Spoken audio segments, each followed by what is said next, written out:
to the show. I am Murayo Afolabi Brown. As always, I have the ladies with me. Alaja Nima Akashat. Zubiri, how are you? I'm fine. I'm doing assistant birthday game. And I want to wish our dearest colleague and sister, Miriam Longe, a happy birthday. Today's her birthday. Miriam, you're just a sweetheart. Thank you for being queen of empathy. I wrote Steez, but she's queen of empathy. You know, she's just there. Just kind, loving. I see all that you do. God bless you. Okay. Hello, Ramatu. Hello. Happy birthday, Miriam. Miriam Longe. She still had a lot to say. Yes, you just paused. Exactly. I thought I was chopping into your time. You're always chopping into everybody's time. I did not chop today. I have to say. I should respect the time. You now come and make I'm telling you. Ramatu, how you doing, Jerry? I'm fine. Happy birthday, sweet, loving lady. My fellow Hausa, northern sister. As I've been on the show, she has been nothing but wonderful to me. Happy birthday. Wish you long life. May God continue to bless and keep you. Amen. Yeah. Amen. So, okay. Your twin sister. My twin sister. Yes, so. Everybody knows. Happy birthday, Miriam. God bless you. You have been such a friend and a sister. Very accommodating, very understanding. We have our gbas from time to time, which is normal, like sisters do. We can't fight, but we understand each other. We know that our love for each other is real. So happy birthday. God bless you. Have an amazing day today. We'll see what's going on. See how we celebrate. I thought this was going to add that she's a Jagaban. You know? Oh, no, she's actually the bully. Miriam. Yeah, she's actually the bully. Yes, you know, somebody that can bully me. You know. You should be Happy birthday, Miriam. So today is the Miriam. All road leads to Miriam. We are all going to crash into our house today. I don't know what she's doing. She didn't invite us, but I'm just going to crash. She may not be home. Happy birthday, Miriam. God bless you. We love you. Definitely. You're your shining star. And you are just that person that is such a good, you have a good heart, good person. You're sincere. And you're true. So God bless you. Really excited for you today. So that's pretty much our banter today, celebrating Miriam Longe. Okay. I have one more birthday. We'll let you. Which else? Okay, so tomorrow is Madam Shen Jobi, a.k.a. Iyope, 60th. And you need to see the pictures. Her mom's 60th birthday. Sit on my status and see the pictures drop. She's always on my status, so we're going to be dropping pictures. I love how she's aging. Happy birthday, man. Happy birthday. Yeah, he has been wearing How did you know best mom? This shout out that I'm doing, I'll get a New York West plate of, you know. Something. How do you know West mother? Wait, you don't reach their house. You don't shop her food, I'm sure. New York and me, we are like this. Are you kidding? Oh, happy birthday, ma. Happy birthday. I like it when I see people do things I know I can't do. The strength I don't have, I'm happy that you have it on our behalf. So on our behalf, I'm so happy. Fantastic. So happy birthday to Yakwe tomorrow. God bless you. Yeah. So hopefully we're going to celebrate with her too. God bless you. All right. Let's go on a short break now. We come back, look at the front pages of the papers. Stay with us. We'll be right back.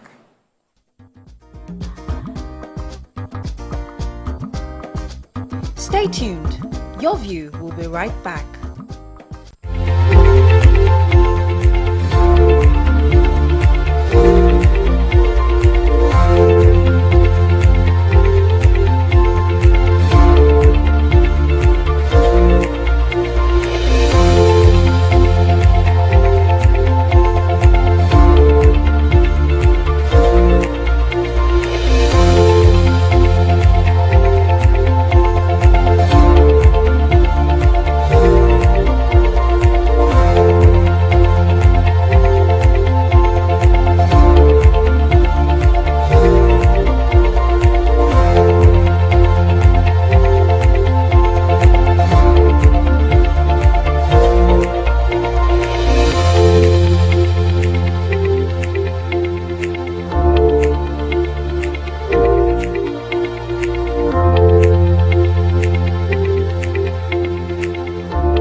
Okay, we're going to start with the nation as usual. Rivers crisis deepens. Nigeria Air 2.6 billion naira investigation. EFCC quizzes Ethiopian Airlines CEO. 11 Americans discover Nigerian roots at the New York Ancestry DNA event. Brace for more flooding, NIMET tells Lagos, Ogun, Osun, Edo, FCT areas. Contractors get 3 months to fix 260 federal government road projects. Lagos accounts for 104 out of 113 cholera cases in 1 week. Chai. FHCCJ declines Yahaya Bello's bid to transfer case to Kogi. Okay, which story are we starting with? Okay, we have our new cousins, sisters, and brothers, 11 of them who have Cousins, sisters, and brothers. Where are they from? they are Americans who have their link to Nigeria established by the DNA testing. They call it quickly. Ancestry DNA. Ancestry DNA. And all 11 of them have decided to visit our embassy in America and show allegiance. So they are either Igbo, Hausa, Fulani Yoruba, Yoruba, Hausa, Fulani Kanuri. That's what their links showed. Wow. Malika Harris, Shatara Corbett. In case you see them for street for US, cousin, Gary Crabtree, Antonia Cole, that's Brown. beautiful. She had them plenty, 11 of them. So our consulate in New York had a celebration. They converged at the embassy, and it was emotional. They call it Africa Ancestry Reveal Ceremony. Oh, wow. And according to the statement held at the house, it highlighted the deep historical connections between Nigeria and the African diaspora. And it's exciting, really. It is. There were 8 others who discovered their ancestry to Cameroon, the Gambia, Senegal, Ghana, Niger Republic, but our own cousins are these 11. All right, so any man to see, go to New York and look for them. Okay, which other story in the nation? So the Nigeria Center for Disease Control, NCDC, has said that the country has recorded 113 cases and 7 deaths of cholera in 1 week, June 17 and 23. NCDC made this known in the situation report for the week, 25 published on his website. That was yesterday. And the recent report indicated that 3 states, Lagos, Ogun, and Kaduna, have reported cases of the disease across 21 local government areas. He also said that the cases recorded, Lagos accounted for 104 and Ogun 7, while Katsina had 1. And according to the report, as at June 23, a total of 1,579 suspected cases were recorded, with 54 deaths. And, that was recorded from 32 states. It stated that Lagos, with 537 cases, accounted for 34% of the suspected cases. They also indicated that the suspected cases, started from the beginning of the year, and age 5, that's the ages of the children, were mostly affected, and that aggregates for both male and female at the same time. Now, they went ahead to explain to us again what cholera is. It says a water and foodborne disease caused by ingestion of Vibrio cholerae, which comes through contaminated water, and that is usually, contaminated by the feces of the infected individuals, which can happen at the source, and you can get it through either transportation, storage from home, and all of that. And if the food is contaminated by salt hands, that can now begin to spread while people are consuming different types of food. But NCDC said that a part of their response activities included the distribution of medical supplies for case management, infection prevention and control, laboratory to medical centers nationwide. They also have provided support to states like Lagos and Ogun, following up with the report's progress as it is. So people just need to be more careful and see how we can curb this cholera. Okay, so I have the story of the Nigerian Air on the 2.6 billion investigations going on. As we know, earlier on in the month, the former Minister of Aviation, Sirika, his daughter, his son-in-law, and a certain company, they were alleged that the 2.7 billion was stolen. So as they now invited the CEO of the Ethiopian airline, and as part of the ongoing probe of the 2.6 billion allegedly spent on Nigerian Air, as EFCC has debriefed top officials on Ethiopian Airlines on some of its findings on the botched project. In the course of findings, our operatives also discovered that the Ministry of Aviation was indebted to Ethiopian Airlines to the tune of 211,000 billion naira. 211 billion. Billion. Okay. So he said, as part of our investigation, we want to find out how about the 2.6 billion that was alleged spent on the botched air. They were asking the Ethiopian airline, listen, and then the Ethiopian airline now came out and said, you people are even owing us. You are owing us. But then they said so far we're able to uncover 1.3 billion spent on the consultancy contract for Nigeria. And they said according to the agreement on Nigeria, Ethiopian Airlines had a 49% equity stake, federal government 5%, and a consortium of 3 Nigerian investors 46%. But the deal, however, got crashed because Ethiopian Airlines withdrew from the deal.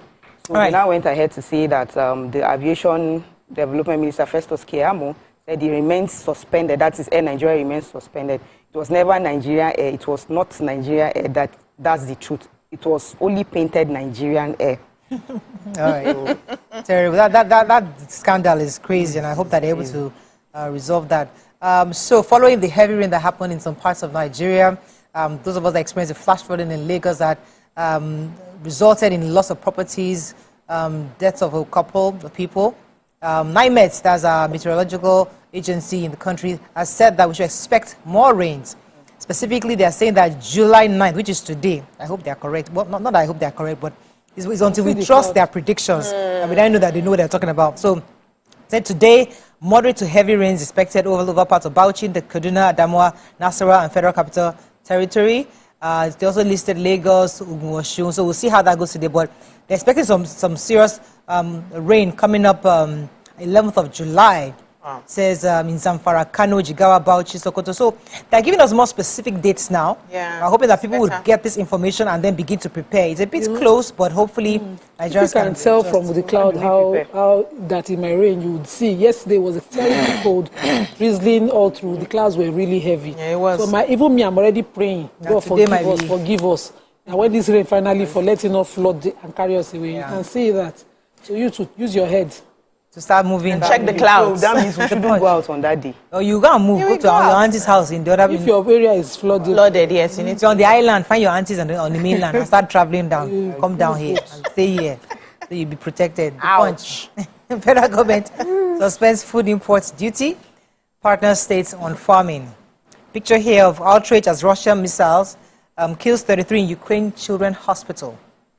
Fubara court bars Rivers CJ from accepting impeachment notice. Excuse me. Local airlines project 980 naira to the liter. Aviation fuel meet Dangote. Human rights, democracy, economic growth, key issues in the Samoa agreement. Queue spread as petrol hits 1,100 naira to the liter in Abuja. Chai. Okay, which story are we taking in? A major headline, and we are responding to the situation on ground. So the federal government has given a 150-day, that's 5 months, free duty import for maize, wheat, and others. According to the Minister for Agriculture and Food Security, this 150 days would, of course, is to respond to the hardship on ground. They said that they'll be suspending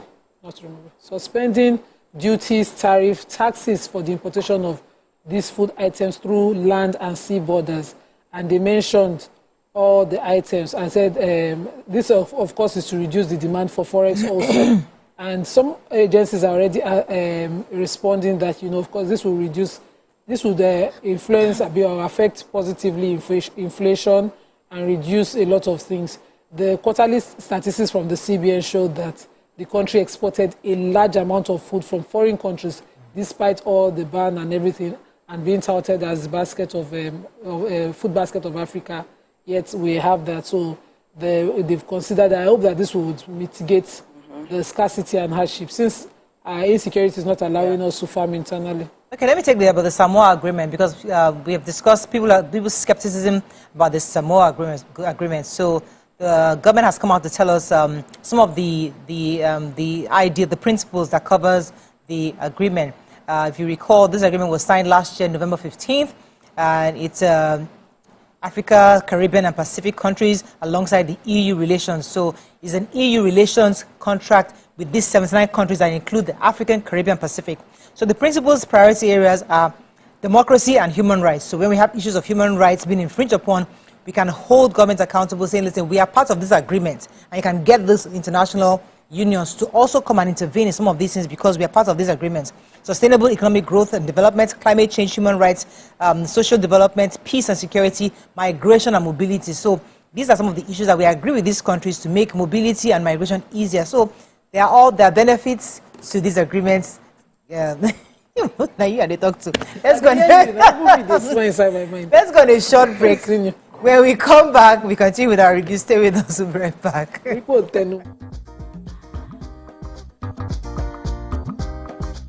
Stay tuned. Your View will be right back.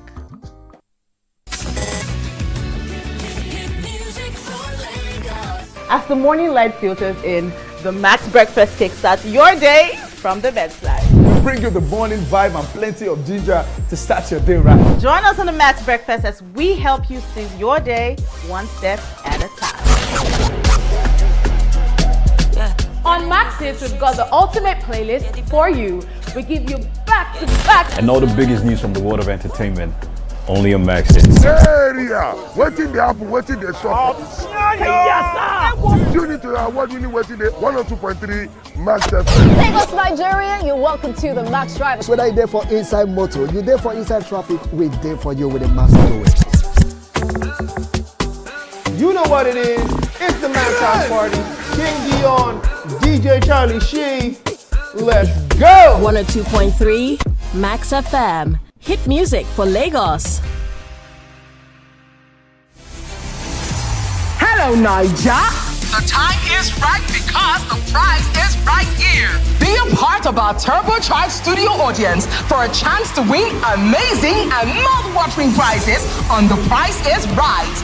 Visit www.thepriceisright.ng or The Price is Right on social media for more details on how to participate. Registration is open to all Nigerians 18 years and above. Come on down, Niger. It's about time. The Price is Right is proudly brought to you by Smart Cash powered by Airtel.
Thanks for staying with us. We're still reviewing Punch. Yes, so I have the Ukraine and Russian story. Said there was a global outrage on Monday after Russian missiles killed at least 33 persons and injured 136 others in Ukraine.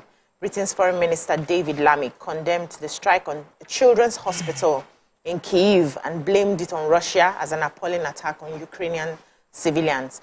Now, Lammy, who was speaking, has been the appointed British diplomat, and he has said that we must hold those responsible for Putin's illegal war to account.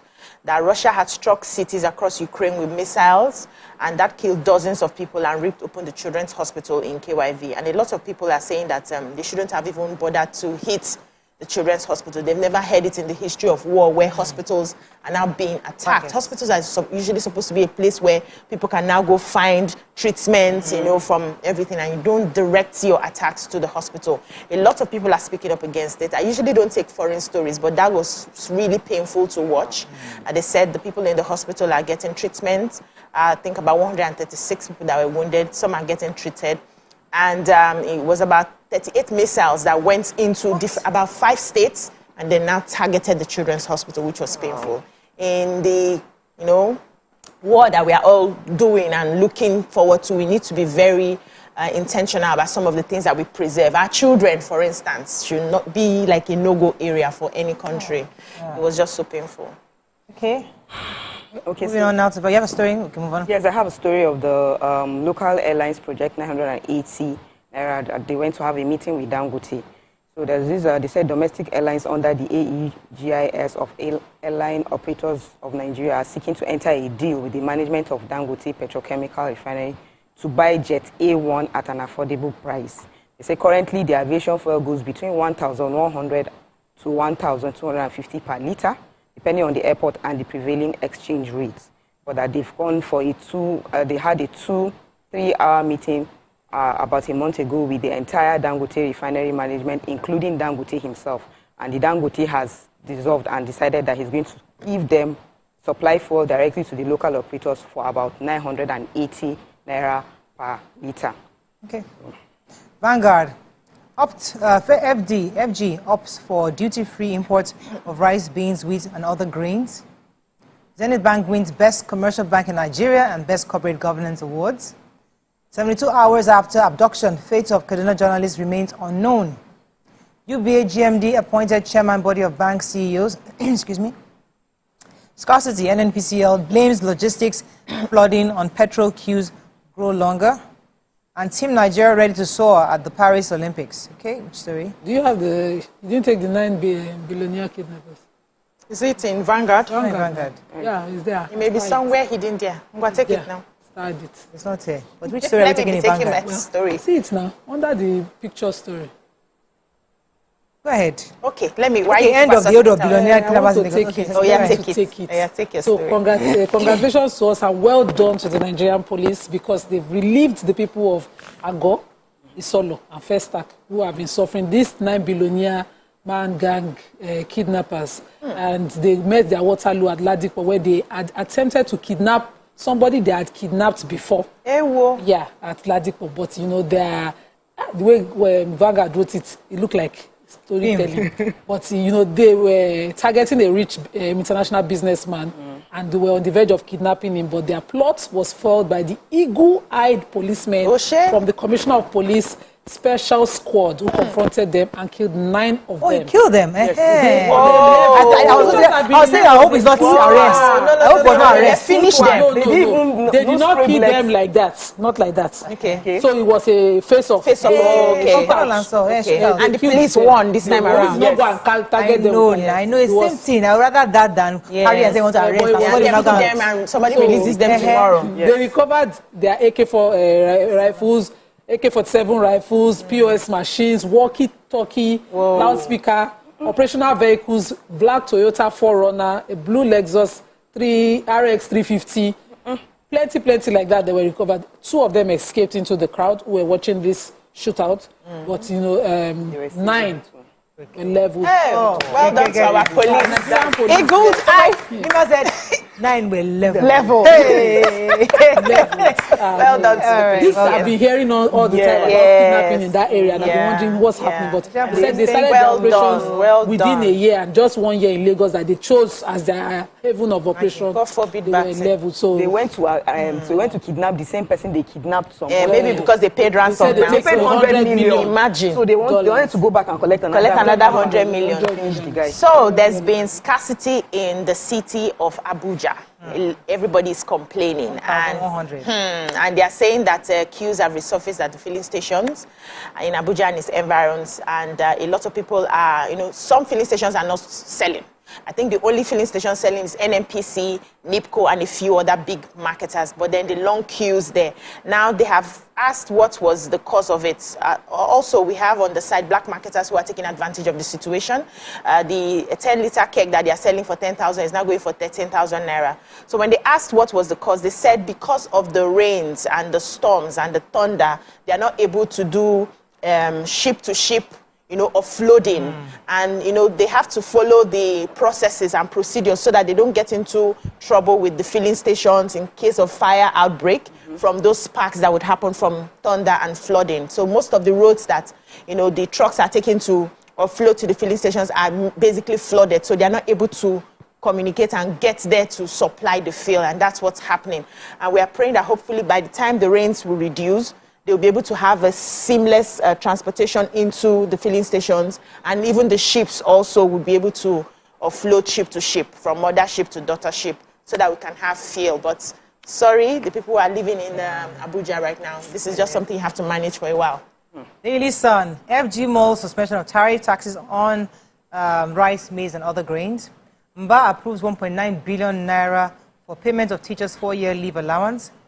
EFCC, CJ rejects Bello's case transfer request.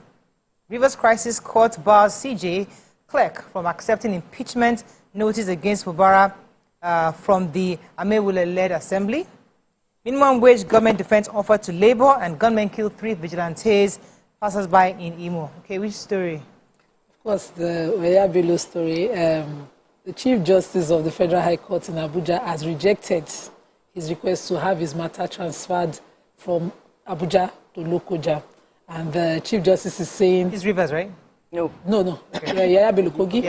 Yeah, so it says that the law permits the filing of the charge in either Abuja, Federal FCT, or in Lokoja. And since the matter has been fully committed in both places, it is apt that the matter continues before the judge in Abuja. And now, I was saying that this is looking like Ibori. I'm just finding out that in his application, he relied on Ibori versus the Federal Republic of Nigeria to make this request. It's just funny, but the court has refused it. Yes, so I have a story. A gunman killed 3 vigilantes and a passerby at Umuaka in Jaba local government area of Imo State on Sunday evening. A spokesman of the State Police Command, Henry Okoye, was the one who made the disclosure in a statement he released to newsmen, and he said the State Commissioner of Police, Aboki Danjuma, has already deployed a tactical team team of the command to arrest all those behind the gruesome murder of the vigilantes. Now, a viral video surfaced online earlier showing the vigilantes were probably shot from close range in the vehicle that they were patrolling with. The passers-by was said to have also been hit by stray bullets from the gunmen. Meanwhile, the Commissioner for Police has commiserated with the family of the deceased and is urging members of the community who may have useful information on the suspect to feel free to report the case to the police while investigations are ongoing. Okay, who has a story on Labour? So the federal government yesterday was speaking, I think it was the Minister of State for Labour and Employment in Kiruka, Onyo Georgia, made this known yesterday that the government has, they're saying that the report, the tripartite meeting, the tripartite committee on the new minimum wage, the report they believe is balanced and fair and realistic as an approach to addressing the myriad challenges of the country's workforce. She said that the submissions of blueprints of actionable reforms that would drive sustainable development should be stated the administration's resolve to transform labor landscape in Nigeria, ensuring that every worker is respected, protected, and fairly compensated. So she said that what the government is proposing, she believes is fair and realistic. Okay, our final paper very quickly, the Nigerian Tribune. Let's find a story of not taking. Dog eats flesh of girl's head. What? Attacks owner trying to protect victim in Ibadan. Police arrest man who climbed 120-feet mast to commit suicide over hardship. Court bars Rivers CJ clerk from dealing with pro-weekend lawmakers. And FG Mall's 150-day duty-free imports. Okay, which story? Who has that? Okay, so this young 5-year-old girl usually goes to greet an elderly female neighbor, and she had gone to the dog owner's house to greet and play with the owner, but, sadly, she was beaten. The hair on her head and the flesh covering the head of her was beaten off by the dog.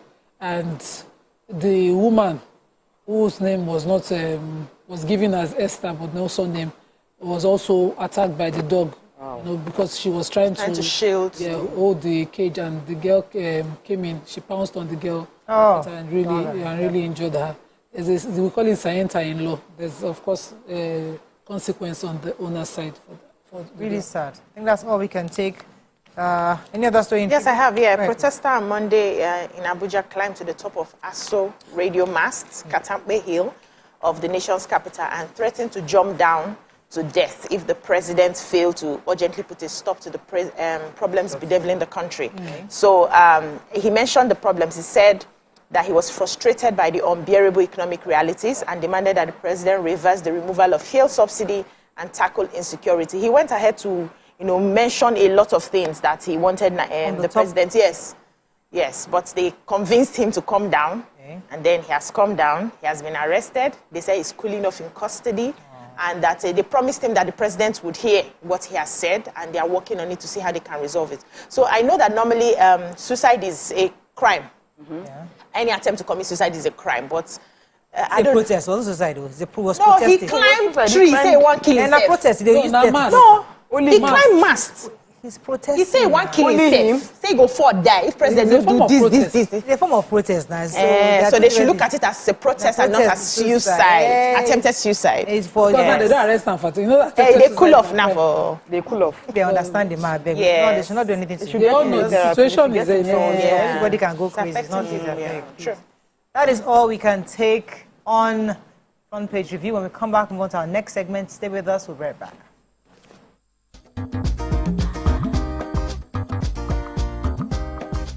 Stay tuned. Your View will be right back. Welcome to Pure Entertainment. What would you like to order from our menu today? We have the regulars. So let me go and look for my jam results. So my 280 was 320. I suppose don't be one medical. At this point, I contest my jam results. I want to close the show. I can go. I can. That's all we can take. Ejeki, close the show. Give for that long. Ladies and gentlemen, #1 unavailable by Davido featuring Musa Keys. We also have today's chef special. Yo, shiny, yeah. Say recap done, and it's time for #1 on the countdown. One of Nigeria's hottest artists right now. His name is Rema, and this one is called Charm. Kick it. Another.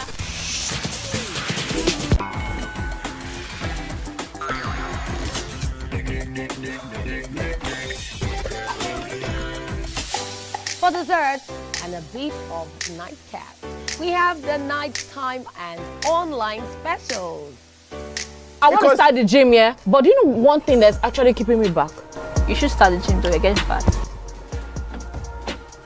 Cricket. She says she does pole dancing to empower women. What's the difference? There's a difference. That's what I'm saying. So pole dancer, you're already almost naked. You're already almost naked. No, it's the empowerment for me. Sex can make a relationship better. No. Sex can never be overrated. It is needed. Especially when it's good sex too. Almost every guy has been with somebody's girlfriend. But they are for all of us now. That's why you're still single. I would not agree or disagree with that because I don't want to get into trouble. I have a home to go to. Your next question. Oh, you ready to fail? Who is the better? You scissors. What is his name? That woman. Bam! Bam! Yeah, Today we'll go here. Hey. Let's get talk now. I'm sure we've been able to satisfy your cravings, yeah? Stay good.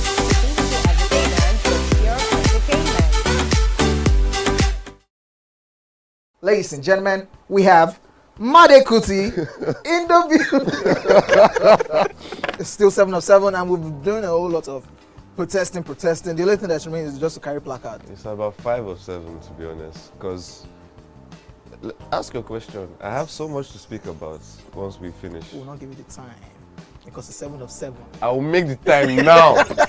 He said he will not ask questions about science. No. Neuroplasticity. And based on... He asked a question that was subjective about high life. And he did not finalize his answer about a Kuti question where there are only 3 of us. Editor, scratch this part out. That could have possibly composed the music. Editor, scratch this part out. Stupidity is an act of ignorance. Hey God, Made. Was composed by which Kuti? Femi Kuti. Is that your final answer? God, I'm Seun Kuti.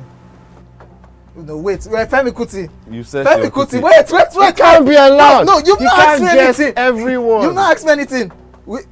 So my final answer.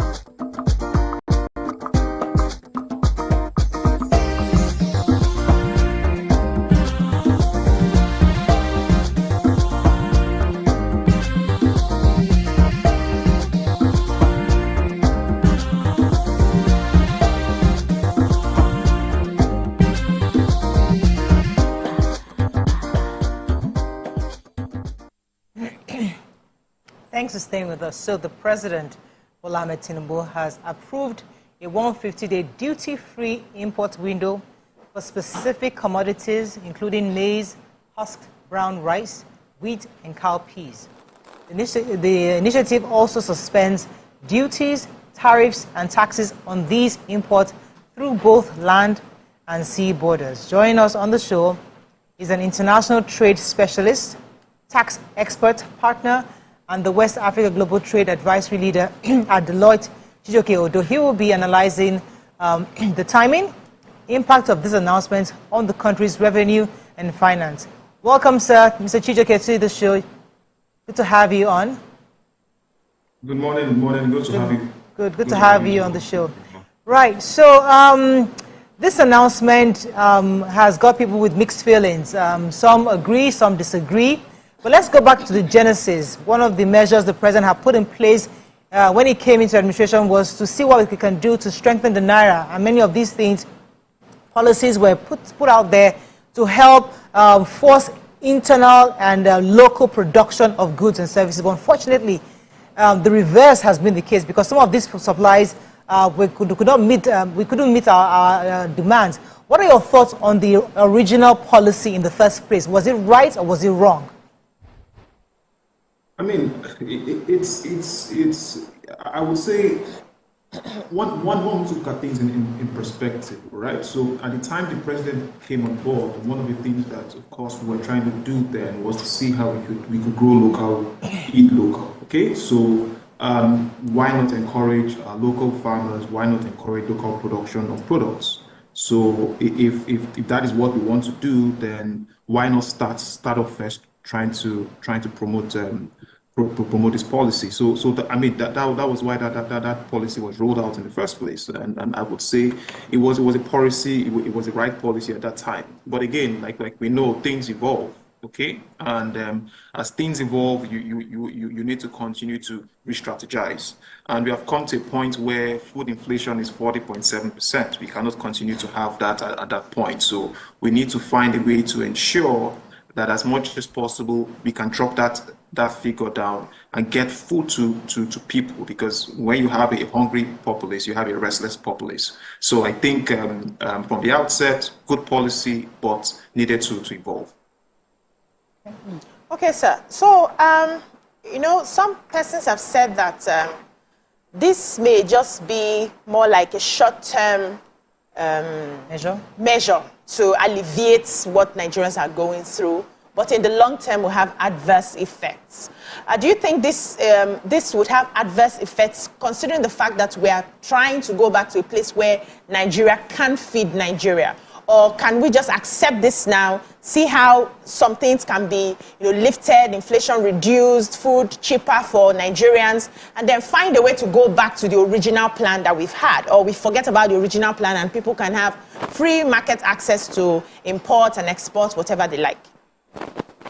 I mean, I don't think we are reversing the policy. I mean, when you were speaking earlier on, you said it's a 150-day program, right? So for 150 days, the idea is to get food in as cheap as possible and as much as possible, so that again we get this inflation down and we get food to people to eat. 150 days is 5 months. The idea is between now and the 150th day, plans would have been put in place and actually implementation as well to get farming ongoing. So whether wet season farming, dry season farming, I mean, the idea is by the time the 150 days window is over, we would have ramped up production, we would have ramped up storage, we would have ramped up distribution. And of course, we can go back to the policy. And of course, the idea is between now and then, why did we get to a point where there was hardly food in the market? And if there was, it was very expensive. That brings us back to the causes of the food inflation, which is the issues around production and the issues around distribution. And so in that plan that has been rolled out by the president, I mean, just taking a glance at it, it just shows that in that 150 days, these issues of production, at least, because distribution is a matter of the cost of distribution, all right? So, but at least from a production standpoint, we ramp up production, and then we go back to the original policy. Okay, so with this new development, when are we going to start seeing the when are we going to start getting the positive impact of these things? So, I mean, maybe we go back to why there's food inflation, right? So, how do we get food into the country? We either produce it or we import it. From a production standpoint, why do you have production shortages? Because of insecurity challenges, all right? Plus, I mean, some will argue there's also climate change, and also some would argue that there's also the conversation around the infrastructure that is being used or the know-how of farmers. Then you tell them once you produce, you need to distribute it. How do you distribute? You have trucks. How do trucks move? Gas prices, energy prices, those things have gone up, okay? Now, if you're not producing and distributing locally, what are you doing? You're importing. What are the components of importation in terms of what drives price? The original price of the product, the FX, the foreign exchange rate that are using to convert it, and of course, the duty. So what Mr. President is doing is this, okay? From a production standpoint, we will continue to ramp up production. But from importation, we can't do anything about the FX for now. It's not a short-term fix. What the president has power to do is to vary the rates. And so what he's saying is, let us take away the tariffs, the taxes that are imposed upon importation, so that at least we can bring down the cost of imports. What does this do? Because it gets imports cheaper. And then, of course, one would argue, okay, so what about local production? No, so local production won't suffer. The idea is not for it to suffer. The idea is to start to use that 5-month period to fix it. So it's not going to be the norm going forward.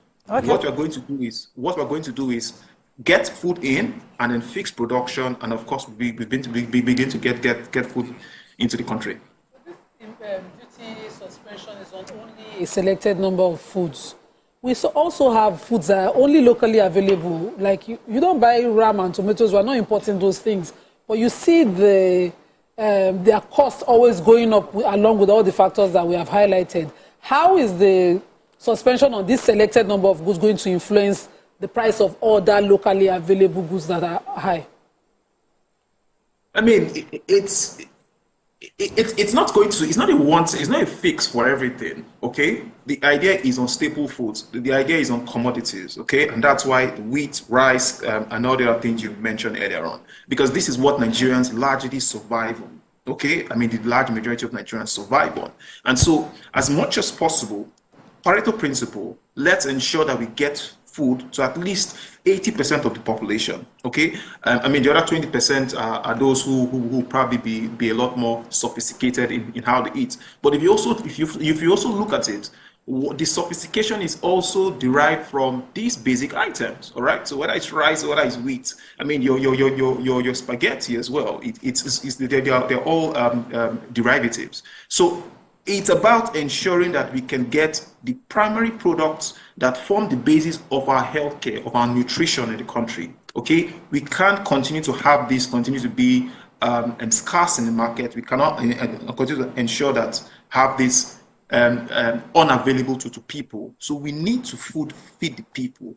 If people are hungry, there will be restlessness, and that is not what the country needs at the moment. Let me ask you a question, because usually when people look to government, they always expect that government should have the answers. You know, that's why you're elected or you're appointed, because you should know. So people would think that, or do we want to ask that, why wasn't this done in the beginning, where you give that 150-day window for importation of these things, and also showing up with production? Because doing it after is like you do a policy, realize that, oh, this has increased food prices down, let me go backwards. So when we have that up and down, going back and forth of policies, people now begin to lose trust in government, thinking, do they really know what they're doing? They're testing this every game. Let's see how it's going to be effective. So we always expect that government just knows. So do you have an idea why this wasn't implemented or thought about in the beginning to give that window for the importation of goods to show up our reserves on this? I mean, I don't know the ins and outs of what's going on within government, but I mean, what we can imagine is that government tried to do something and it wasn't working, and of course they tried to do something else. Like I said earlier on, it's about evolving plans, evolving strategies, and continue to change. Could they have acted sooner? Maybe. Do we have the facts of the case? We don't. Okay. Should we have the facts of the case Maybe. I think so. We should. I mean, I think the people should be informed about what government is doing and what plans government have in place. So the kind of questions that you're asking, we already answered them ourselves. So if we had a very clear idea of what government wanted to do from the outset, and government said we want to do this after 30 days or after 6 months or after 1 year, it would have been easy for us to track progress and easy for us to know whether government should have acted sooner. Be that as it may, government has acted now. I think it's for us to hope that the facts that are on the ground has informed government's current decision, and the 150 days that has been provided is not wasted. Because it's one thing for you to say, I will remove tariffs, get foods into the country, let them be cheaper. In that 150 days, I start production, and then of course after 150 days, of course we'll be able to see some harvest. Okay. If we waste that 150 days, then we will come back here sometime next year to say we want to do another 150 days. Yeah. Now, for the local farmers, the question is, okay, are you trying to encourage us to produce, especially for those who are still trying to thrive despite the challenges? We cannot come back here again. 150 days should be 150 days, and we should ensure that everything is done to make sure that we go back to production and, of course, bring back the tariffs. Because remember, those tariffs are also going to impact our revenue. And of course, if we want to balance the budget, we cannot continue to have a reduced revenue. Let me go on a very short break. When we come back, we continue this conversation with you. Stay with us. We'll be right back.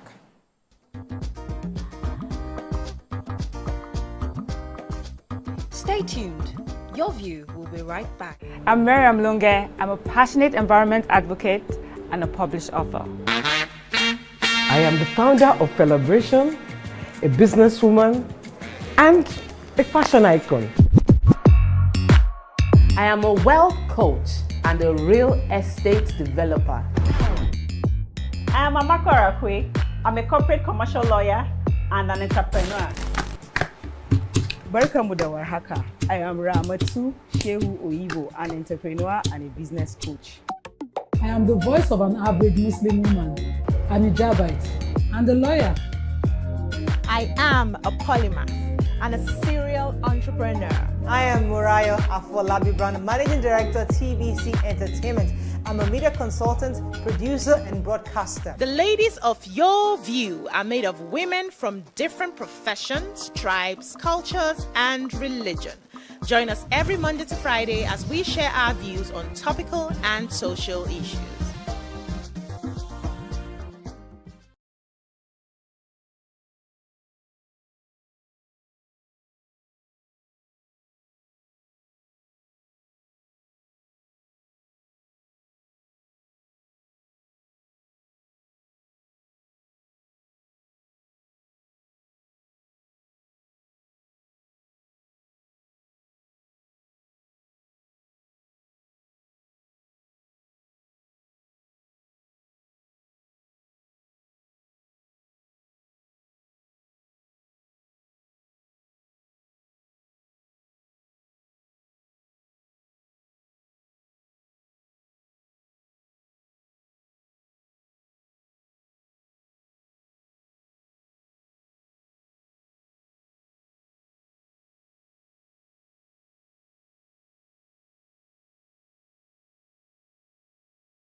Ladies and gentlemen, make welcome the grand comedian of the Federal Republic of Nigeria, Gbenga Adeyinka the First. OJ right here, 7 of 7, like you already know. Gbenga right here, 7 of 7, like I'm beginning to know.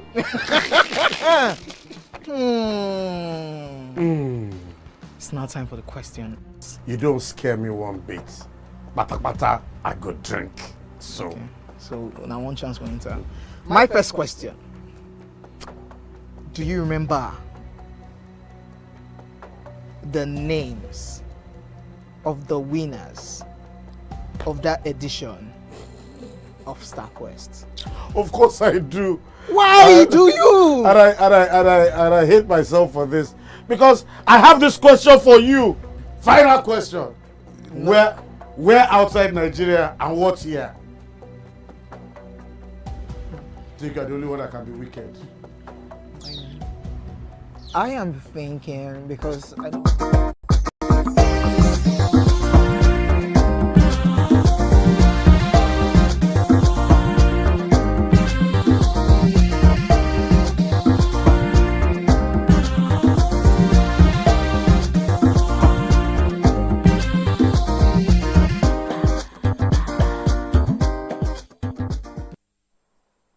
Thanks, Statement. That was still with our guest. If you see, Yes, had a question. I have a question. So I would like to know what plans the government has for farmers who have been, supplying us food in terms of insecurity. One of the major reasons we have food scarcity and high cost of, products is because of insecurity.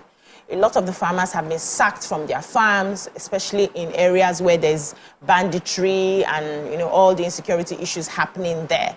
Now, while we have 150 days of opening the window for importation into the country, what plans do we have to make sure that the farmers are secured enough to go back to the farm so that after 150 days, we can now revert back to the policy of eating Nigeria, growing and eating Nigeria?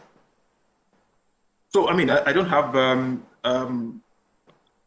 elaborate information from the government in terms of, what they want to do to ensure that the farmers are able to go back and, of course, start production. But I know that just looking at a quick highlight of the news yesterday, also talked about the role of the military, okay, in ensuring that we can at least secure the routes in which the production is moving, and of course, as much as possible, secure farmers in their farms. Of course, not everywhere can't be secured in 150 days. All right, the issue of insecurity is one that has been with us for a while, so it's going to take a while.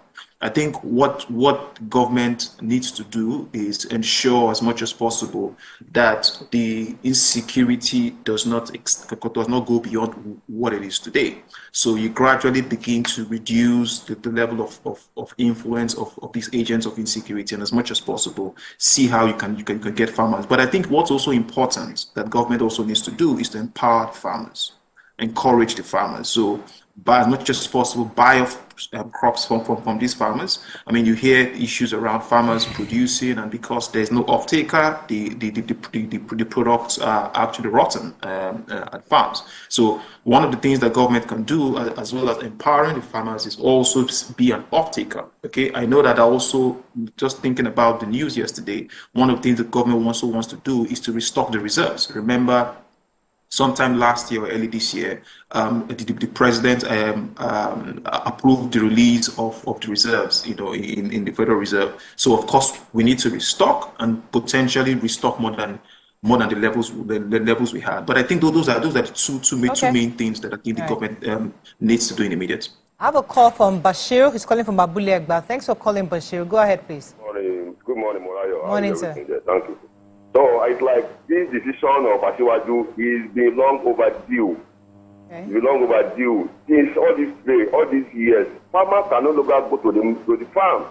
So now we are pressuring him. People have been saying open the border. That is the solution to the problem. Farmers cannot work, insecurity everywhere, and you close down the border. It doesn't work out in that way. That is the problem of food scarcity.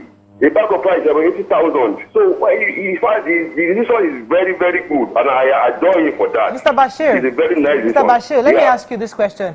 The reasoning was that we wanted to increase local production. Do you think that by opening the borders, it's going to weaken our potential to do that? Don't you think? There is no local production anywhere. Don't let us deceive ourselves. There is no local production anywhere. Everybody in that studio. Everybody in that studio cannot say that they are eating local rice. Nobody will say that. I will not believe that story. I am. Everybody. For years now. Nobody. I wouldn't believe that story. We are imported country. See my supplier here. Even to the toothpick. Wow. We imported toothpicks. Nobody will tell me that studio that you are eating local rice. I will see my supplier sitting here. I've been buying from her for over 5 years. No country sustain without importation. Cannot do without importation. There is no way. All right. Thank you, Mr. Bashir. Your point is taken. Thank you so much. So I wanted to ask a question. We have this habit in Nigeria that whatever goes up, they come down. It's only here. And whenever they take into cognizance pricing, people don't consider these duties that you are removing. Dollar go up. Dollar go up. So won't we be needing our trade commission, our FCCCP, or PC, all of them to work with us together to see that there's price regulation? So let me even add to Nima's question, because the question, that was part of my question, is that yes, we understand they've removed the taxes, the duty, and all that, but because dollar is still high in comparison to naira, it's still going to cost higher to import. So people, those people who are trying to hope that they will import more, they still may not even be able to import because they can't find it affordable. Don't you think, Mr. Odo?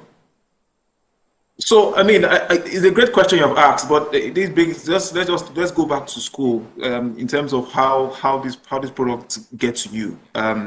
So, products are purchased, say, somewhere in China, okay, at $100, okay.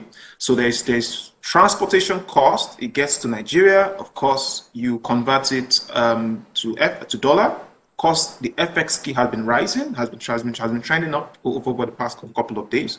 So if you take out tariffs and FX keeps rising, it's almost as if nothing has happened. Now, Mr. President has taken away the tariffs. Okay, so it means you don't pay these taxes. But if you clear it, who's going to take the goods from, say, a Papa port to town? A truck. A truck is, first of all, has to queue to buy petrol or buy diesel, or as the cost of gas is going up, and then what happens? Okay, so the tariffs that are being saved are not being paid upon these imports, okay, are now being paid either as transport costs, okay, or energy cost, because again, when it gets to your stores, when the food gets to your store, there's somebody there who also has to run power. Yeah. So don't be surprised if, while you think that things should come down, if other factors that affect the price are going up, then you might actually have exact same price or even higher. Yes, you're stating a problem. No, the way you stated it, we're still back to the same because thing. We know ourselves. Let me take this call. Femi, then I'll come to Romatu. Good morning, Femi. You're live. Good morning, gentle ladies. God bless you all. Yes. You too. My take on this situation is that this is an evolving occurrence that will lead the president also to take necessary steps. And this is a right step in the right direction. But the point is, Nigeria is fertile enough to grow whatever we want to eat throughout the year. But the security situation is terrible. I'm from Ekiti State, and I know the full basket within Ekiti State is one local government under Ikole local government. But farmers cannot go to the farm to go and cultivate. So the 150 days should not be wasted. And if it is not going to be wasted, then necessary steps have to be taken in order to ensure that farmers can go to their farms, cultivate, and come back home. So the security situation must have to be seriously addressed. Okay. Thank you. Thank you so much. Go ahead, Ramatu. Yeah, so I think the 150 days is quite small.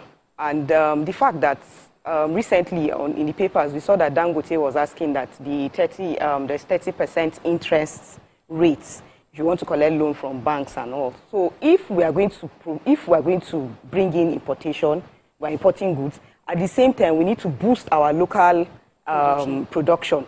With this high interest rate, how are we going to achieve this food surplus at the end of the day and get it at a low price?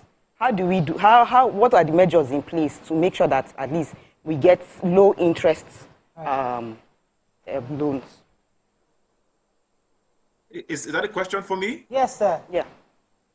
I mean, that's a very interesting one. If you notice, back during the last administration, one of the things that they tried to do was to provide low interest rate for farmers. Okay, but again, the mechanism or the framework in which that was provided, it's a different conversation. The rate is the rate. Those who provide this rate are also business people, and they also have to do what is necessary to stay afloat. And so one of the interventions we can have is government actually stepping in again. Maybe a lot more robust framework compared to what we had before, but that is the only way you can get cheap finance to farmers, and these farmers really need this cheap finance. Otherwise, we'll get to this point. But I agree with you 100%. Financing is important, and if you can't get that to farmers, then of course we will be back here by the 150. All right, let me take Asana from Abuja. Thanks for calling. The problem is the first subsidy is removed. There will be a solution to every problem. You don't make provision for anything. And at the end of the day, look at what people are facing because of fuel. So the only thing that people should do, we should go back and this fuel subsidy should be terminated so that everybody will be happy in this country.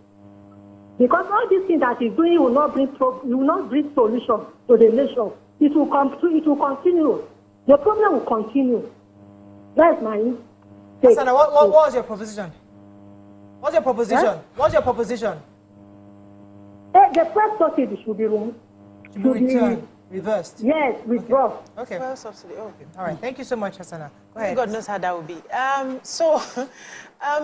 have a question concerning, the process of, these products getting to us.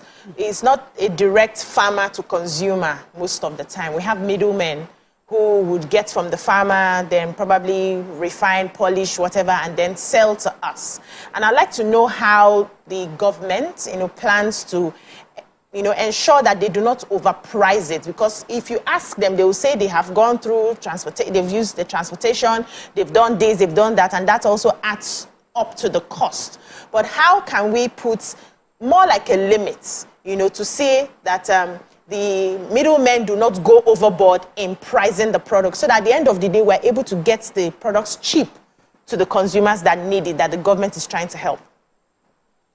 I mean, I also saw yesterday when the news broke that government was also thinking about a recommended price, ensuring that there's a recommended price for some of these items that are imported. Again, my sources tell me that it's still very early days in terms of the definite framework for this new policy. So I think in the next couple of days we'll hear more, especially from the Minister of Finance, because I understand that there's still a lot of fleshing out that needs to happen, and so we will know more how this is going to work out.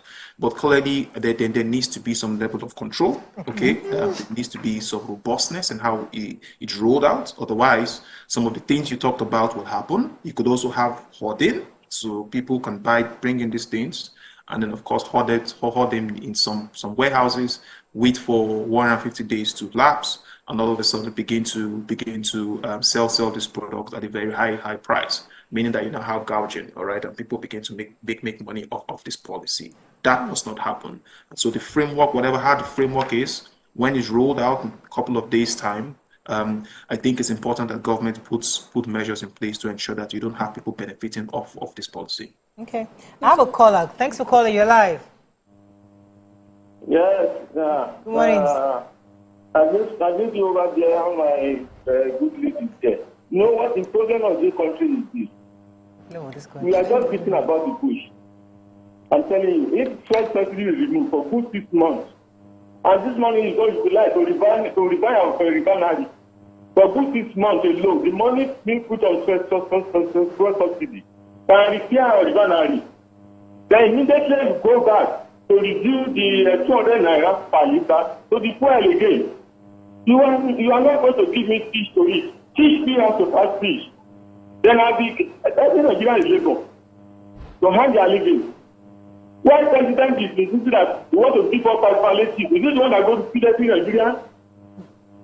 If the first you fall into our problem, let's first go down to 200 naira per liter today.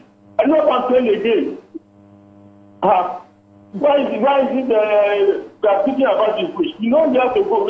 We don't do that. Why? Thank you very much, Wahab.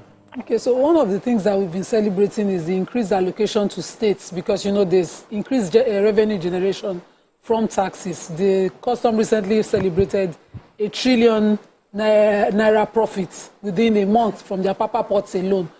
How is this going to affect it, or are we going to sacrifice that for this new change that we're doing? I mean, it's a chicken and egg situation. we're crying of hunger in the land, and the government is saying let's get food in. But of course, government is losing revenue. I think it's a very complicated scenario. Again, when people talk about rising revenue, I think it's important that we also recognize that while revenue is rising, it's also a function of FX. Okay. And at the end of the day, even if you have a lot more naira that is being shared across the subnationals, what is the real value of that naira? Okay, what are the costs of these subnationals? Are the cost of these subnationals in nominal terms or in real terms? Okay, I would argue that a lot of the cost of these subnationals, okay, are imported. So in real terms, are the subnationals actually earning more? Okay, because they have to build bridges, a lot of the components are imported, they have to do all sorts of things. Those things are imported. And so when you begin to convert that money into dollars, then of course, maybe one would argue that maybe subnationals don't have a lot of money. But the point is, we need to ensure that if the government is giving up revenue to ensure that we can feed the country, all right, what government has given up is not misused. Because if it is, then of course all we have done, like I said earlier on, is just to empower people and rich people who are going to take advantage of this new policy. Okay, let me take Marake. Thanks for calling. You live. Yeah, good morning. Good morning. Yeah, thank you for giving me this opportunity. The issue is our food security in Nigeria because of insecurities. And time government was 150 and but I knew not a lot, but that would have been the removal of subsidy. Number one. Okay, we're having issues with Warren. I couldn't hear him properly. Hopefully we can get him called back. But I was going to ask you, in your view, how do you think regular Nigerians can participate in this 150-day window? Because yes, there are people who are importers of these grains, but others are hearing that government has allowed us to have duty-free importation for this first 150 days. How do I participate? Do you think it's something that regular Nigerians can be part of? No, what can they do to cope or hoarding? Yeah. And also, no, I mean, again, we need to wait and see the details of the policy. Okay. Again, my sources tell me that things still need to be fleshing up. Okay, so we would know who can import, whether those who report have to be registered and have to be monitored, and then of course what prices they're going to sell at, how they're going to store it, how they're going to distribute it, who can buy it. And pretty much controls around ensuring that no one is benefiting from it. But I think, first of all, broadly, it looks like a good idea, good plan, especially within the context of food inflation. But again, we need to wait and see the details of the plan for us to begin to judge and begin to criticize or begin to be too happy about it. So, but I think generally, top line, it looks like a good policy. Have yet another Femi on the call from Surulere. Thanks for calling, Femi. Yeah. Live. Yeah, good morning. Good morning, sir. Yeah, good morning. Good morning. Quick one. Good morning. Can you hear me? Very clearly. Go ahead, please. Okay, great. I'm trying to reach on to if I give me a good deal. But quick one from the guy on the studio, the analysis that was. The guy is saying something, but I'm not sure he's still clear about what he's saying. Right now, we know what's happening in Nigeria. 150 days is short and a very small day. Just how many days? 5 months. And I think we should do more better. I usually have been more better as a leader instead of giving us all this kind of attitude and all the attitude in it. Okay, well, Femi was Mr. Chijoke. Femi was trying to say that he believes that the 150 days is too short a window. Do you think there's a possibility that the government will be willing to extend it a bit for Nigerians to be able to import duty-free grains? I think it depends. I mean, even in planning, business planning, you can have a long-term plan. But again, when you're going to give up revenue for a number of years, for a number of months, I think you also want to be careful. You want to see how the plan is rolled out. You want to see how effective the plan is. And if the plan is effective, again, then of course you extend it. But again, remember what we said earlier on. While you begin to import food, the question is, okay, what happens to those who have, against all odds, continue to produce? All right, how does it impact the ability to remain sustainable as a farmer and continue to sell? So government is also has to take into consideration those stakeholders, those important stakeholders, the farmers, who against all odds continue to do what they want to do. So the 150 days is let's try this for 5 months. I mean, I'm not in the room, but I can imagine is what is going on. Let's try this for 5 months. Let's see how it works. It doesn't cost us anything for the president, based on the facts that will be placed before him at the maybe the 140, and says, look, Mr. President, we need to extend this. Or Mr. President, we think that the 150 days that we have provided is sufficient. We have seen the gains. And so let's close this and see how well the farmers can pick up from here. I can imagine that if we need to extend the 150 days, Mr. President will probably be happy to do so. But until then, let's take baby steps. Let's see how the 150 days goes, and then of course we can reevaluate. Let me take Tunde from Ikorodu. Thanks for calling, Tunde. Good morning, Nigeria. Morning, you're live. Yeah, please, my contribution is, can we please tell Mr. President, we voted for him, we campaigned for him, we love him and we still love him. What the step he's taking is wrong sometimes. His priority should be Nigeria. It should not be the Hausa governors or the Yoruba governors. All what you are getting from this subsidy removal should be directed to Nigerians. Why did the same thing? He failed.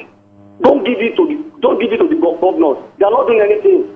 Governors will go and build over bridge where we have not a daily bread to eat. What is the essence of that overhead for the commoners? The president should buy those rice, buy those wheat. He promised us that there will be a zealot. He will build a zealot in every political zone of this country when he's campaigning. You buy those foodstuffs and keep it there. And those people that want to sell it, they should come and buy from the president, from the government, so that the price control can be there. Mr. Tunde, we live in a democracy, right? There are 3 arms of government. There are different levels. We have the federal, we have the state, and we have the local. Constitutionally, the president, or there's something called the FAC, where they all have that allocation, and constitutionally they're supposed to divide it amongst the states. So the president cannot then leave his office and then begin to start distributing money to individuals, don't you think? Yes. I understand you. Yes. Why he did the same thing for 8 years? This governor did not have our feelings. They did not mind us. Okay. Why did this thing for 8 years? Okay. Why did it for 8 years? The governor are wicked. They are the one that making up to be something for this. This man increased the allocation for more than 3 times. What are they doing with it? Somebody will go and do overhead where people are not eating, where people are hungry. Yeah. You go and do overhead 10 cars cannot pass in through there. Not that bridge now. There should be a priority for the governors as well. If the president thinks that the government are not telling to win, he should reduce those things that are given to them. He should talk to us directly. Do things to us. We are the Nigerians. Okay. We still love him. We still believe in his idea. Point taken, Mr. Sunday. Thank you so much. We take a comment on social media. We have to wrap up very soon. But he's Nigerian and he's expressing his views, which is what this show is about. Mr. Chijoke, I'm going to give you a few moments to just wrap up in a nutshell this policy and how it tends to benefit Nigerians. You keep repeating several times about the fact that the federal government will be losing revenue. You keep saying the revenue loss for that time.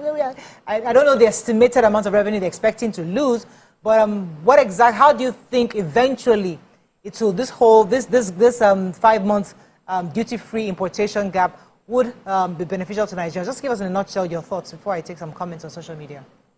No, I mean, for me, it's damage control, okay?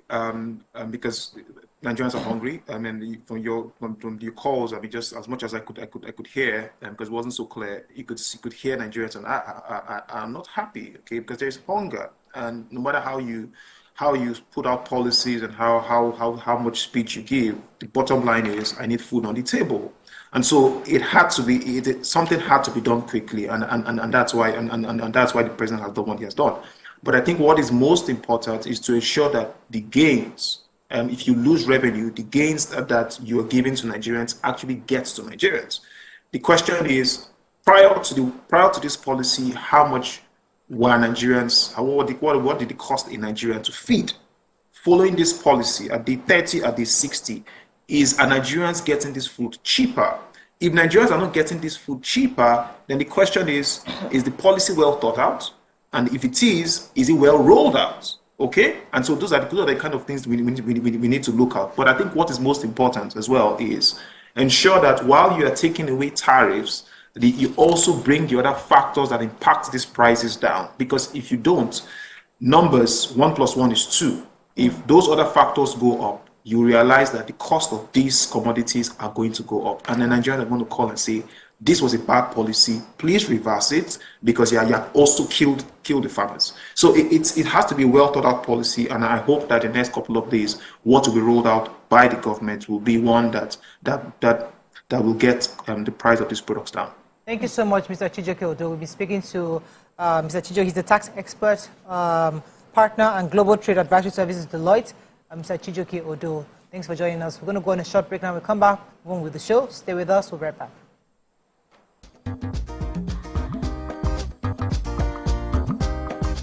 Stay tuned. Your View will be right back.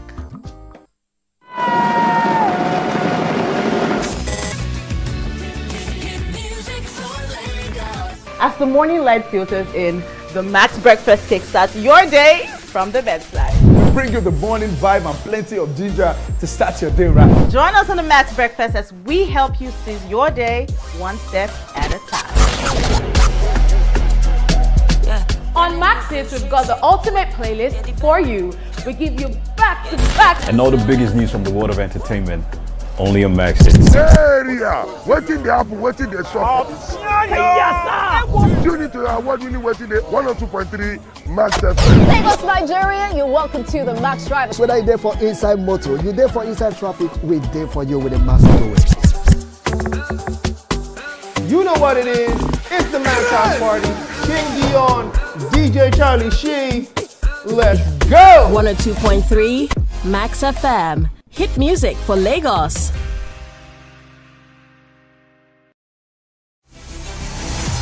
Hello, Niger.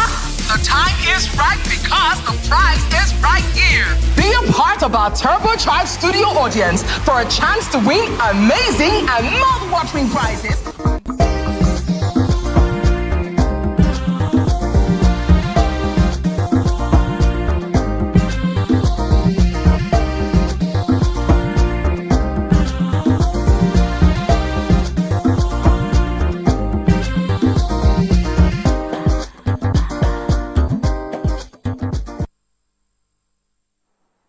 Thanks for staying with us. So before we move on to our next segment, the last caller raised a critical issue, which I think is worth discussing, on the fact that governors do get money from FAC, they get allocations, because one of the callers also talked about subsidy removal. So the idea was you've removed subsidy, you've saved so much money, that this money you've saved, you've shared it. But Nigerians are not feeling the impacts of the development in their individual states.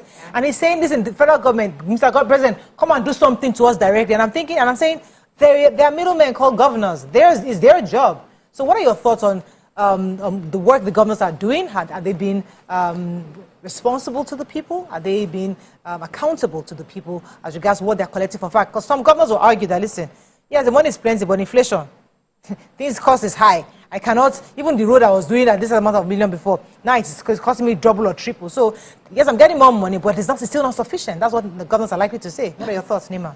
So, just as they said, unfortunately, we don't have houses of assemblies who are checking appropriation bills and seeing that whatever was estimated was expended, and they're auditing it and seeing. The governors are balling right now. The domestic debt office, what's it called? That office released our figures on our debts.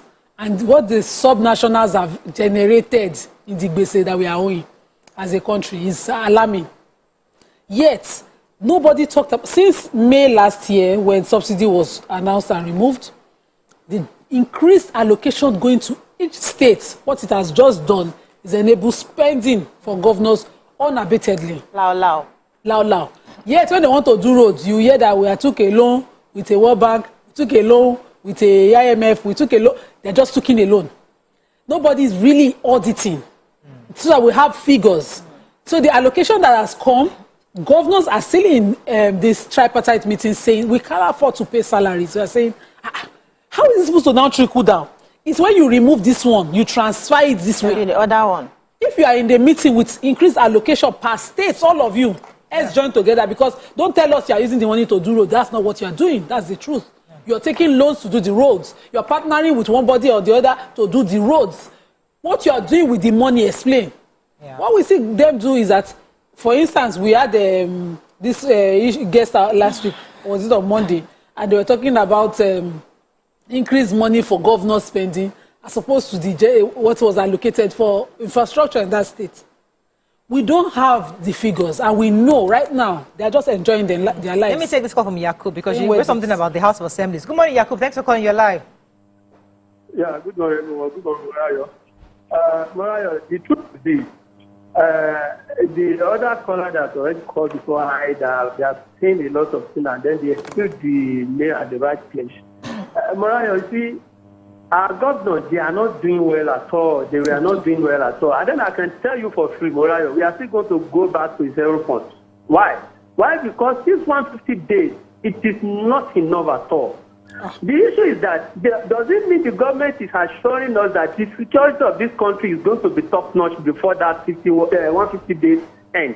Which I believe it is not going to happen. You know why?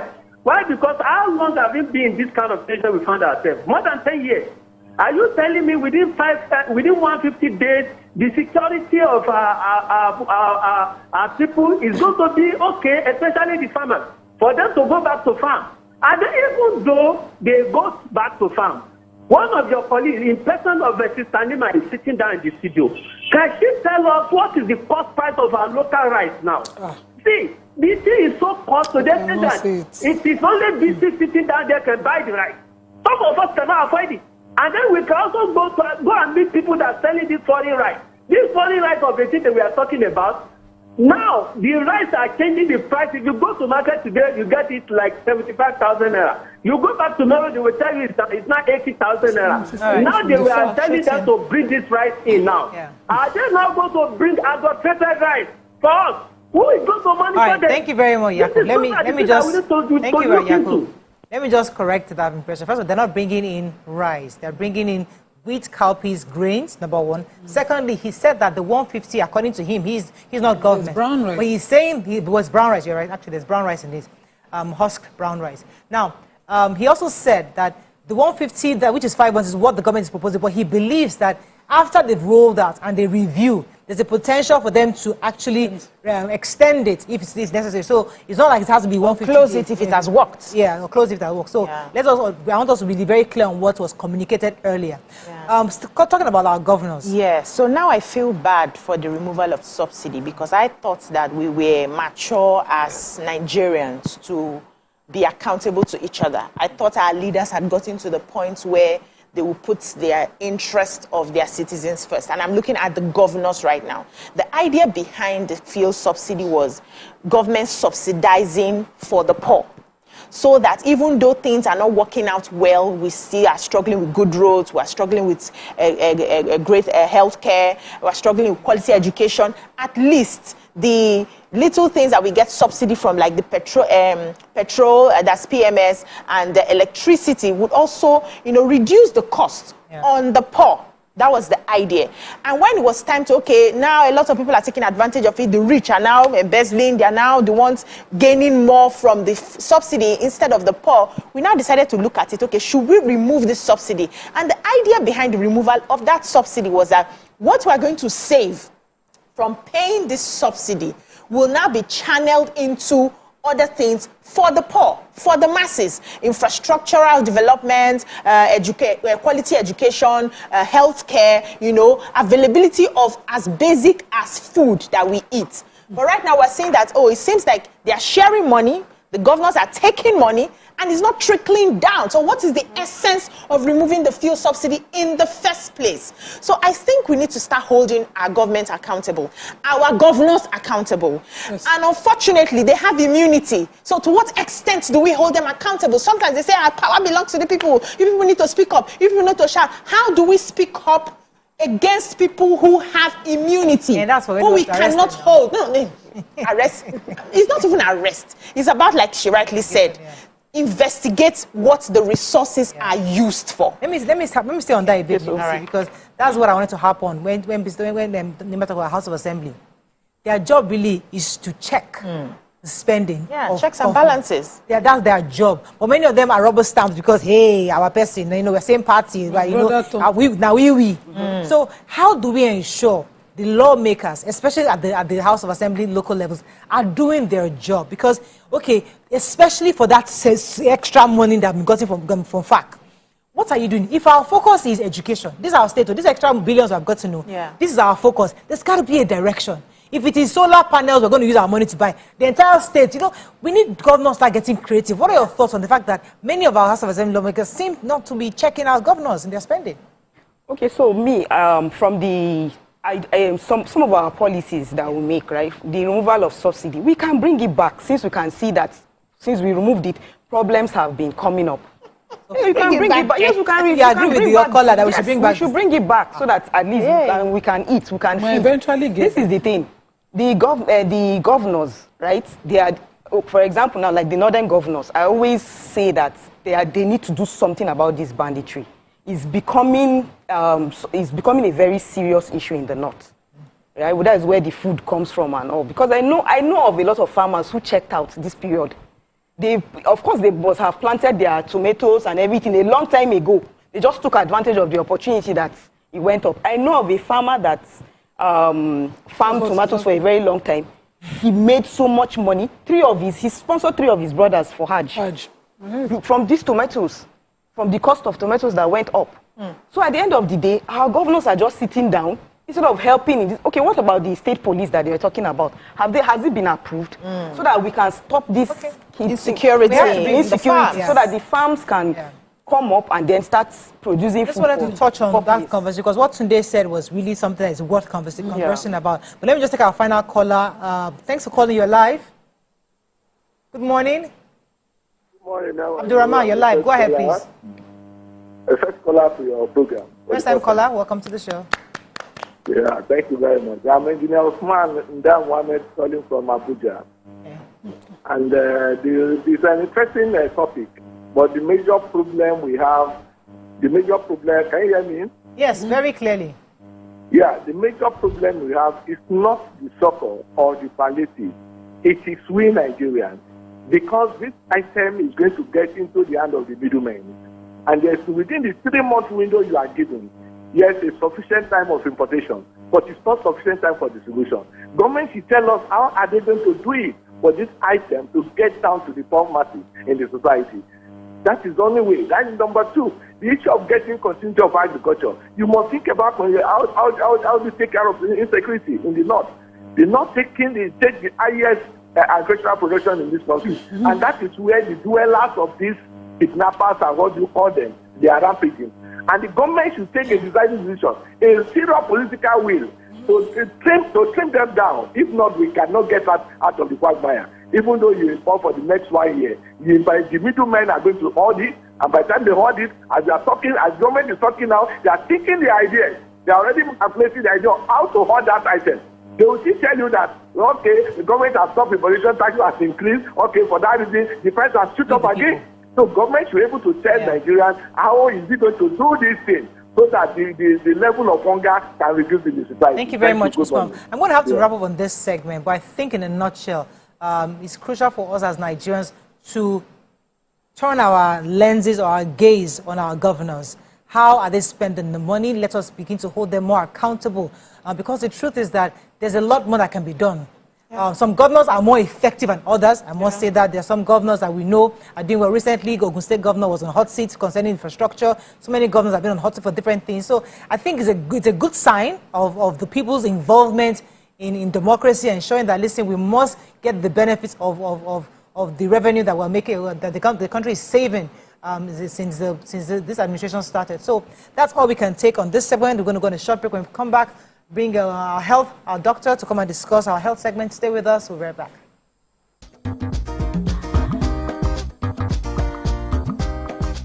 Stay tuned. Your View will be right back.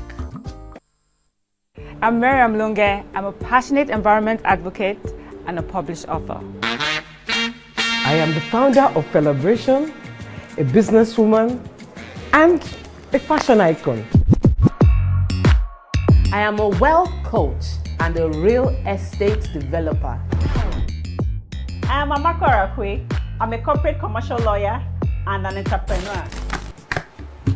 Barkamu da warhaka. I am Ramatu Shehu Oyibo, an entrepreneur and a business coach.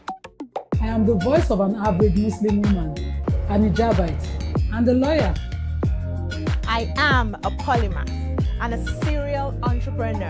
I am Murayo Afolabi Brown, Managing Director, TVC Entertainment.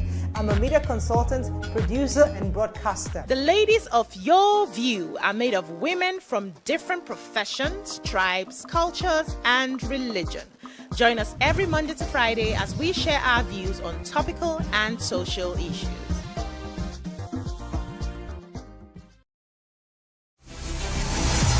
Hello, Niger. The time is right because the prize is right here. Be a part of our turbocharged studio audience for a chance to win amazing and mouth-watering prizes on The Price is Right. Visit www.thepriceisright.ng or The Price is Right on social media for more details on how to participate. Registration is open to all Nigerians 18 years and above. Come on down, Niger. It's about time. The Price is Right is proudly brought to you by Smart Cash powered by Airtel.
Ladies and gentlemen, make welcome the one who can make time stand still forever, Mr.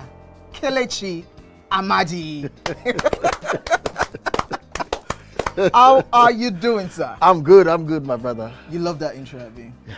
It was great. Okay, thank you. We try like that. Thank you. Now my question, which I feel is a cheap question. Oh, go ahead. What does ISO stand for?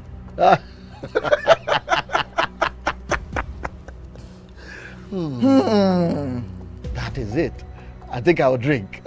No, you're joking. I'm not joking. Kelechi Amadi. No.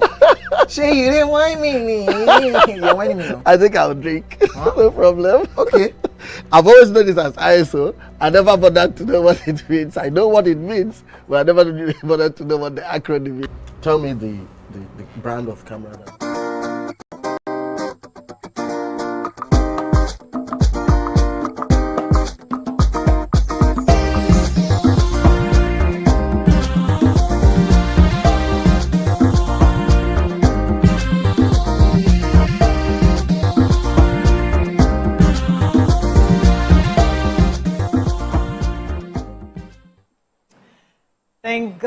Thanks for staying with us. So on our Healthy Tuesday segment, we'll be discussing ways to improve our health, boost our immunity against sicknesses, how to cope with medical costs, prevention of diseases, and consistent medical checkups. Join us On the show is a friend of the house, Dr. Tuyi Mabawondu. Welcome to the show, sir. Welcome. Thank you so much. It's a great pleasure. Spend some time. Back, yes. Yeah. You see you everywhere else except for our show, but don't worry, we're happy that you're back. So, right before you came in, we talked about cost of food. The economy is not smiling at anybody right now. Things are difficult. Everybody's trying to do their best to avoid going to the hospitals. Under no anything, just manage it in the house because you don't know what the doctor will be pricing. So how do we boost our immunity? How do we strengthen our systems this season especially? Yeah, thank you for this discussion. It's very apt. And please, I want Nigerians to listen. Now, the only thing you have is your body, or your aspiration, all your decisions, all your actions, all your buga, everything you want to do is inside with your body. Okay? Your body must be appropriate for you to do all those things. So that's the only house you have. You have to carry it along once you die. You can't just run away from your body. Yeah. Okay? Now, inside this body, you define your goals. Inside the body, you aspire, you want to be whatever you want to be. And it is important that that body must be understood and taken proper care of. Because without the body, there's no human. I've not seen anybody acted outside his body. Okay? So let us consistently put attention to what our body is. And the body is a beautiful intelligence. Everything structured together to keep you alive, to make you think. In fact, it has the best warning system, early warning system for anything that's going to happen to you. Whether you're going to fall sick, the body quickly warns you that, listen, something is happening somewhere here. Please pay attention. Okay? But most of the time, we don't pay attention. And sometimes, when we're trying to pay attention, we pay attention wrongly. And then here we're in Nigeria. You've discussed, I've listened to all the challenges of economy, food, money, debt, and all those things. It's weighing down on our body. Is it going to affect our body? Because in reality, I can't see you. I can only see your body. I can see your head. I can see your hand. But you exactly, I cannot see.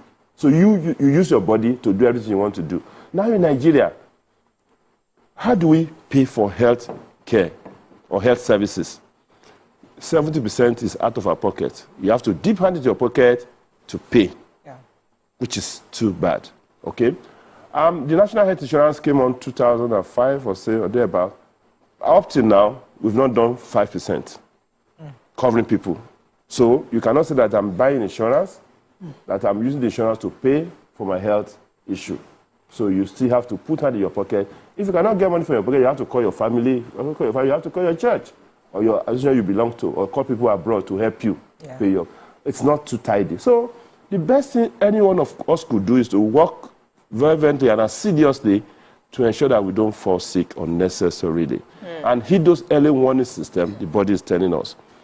What makes it more confounding is that if you look at our environment, Nigeria, for instance, malaria were number 1.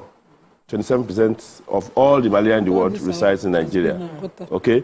Tuberculosis, you can be rest assured. After 300, close to 300 people out of 1,000 with tuberculosis in the world are in Nigeria. You know, HIV, 3 out of 100 in Nigeria. So apart from that, we have the burden of other illnesses, okay?